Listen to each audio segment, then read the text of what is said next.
Hello and welcome back, beautiful people, into another video. In this video I'm going to talk about graphical user interface of our computer, or in short you can call it GUI. So what is actually GUI? I'm going to explain this in this video. If I open this PC, you can see my drive from here.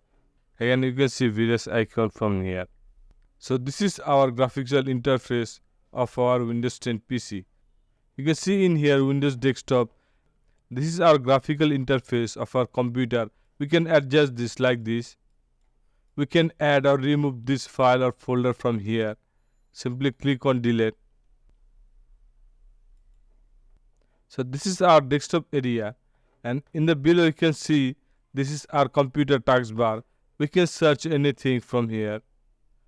We can search from here, or you can adjust our app icon from here like this, or we can also unpin this from here.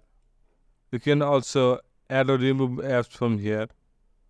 In the separate video I'm going to talk about how you can customize your taskbar and add or remove apps, so don't worry about that. And then you can see this Windows icon from here. This is our start menu. In here you can see the all apps you install in your PC, and also you can see the default app Windows provide you. And here you can also see the settings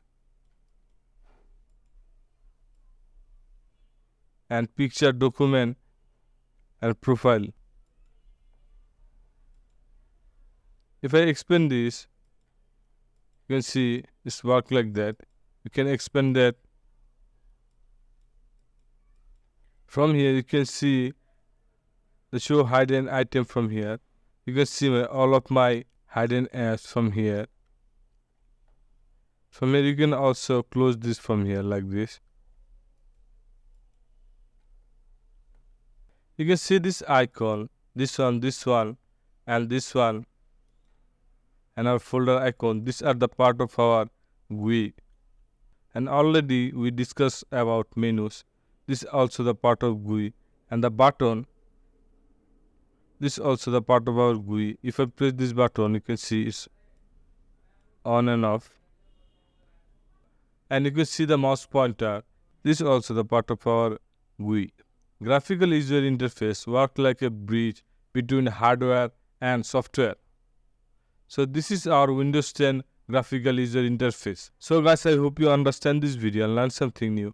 If you learn something new, then subscribe this channel for more upcoming videos.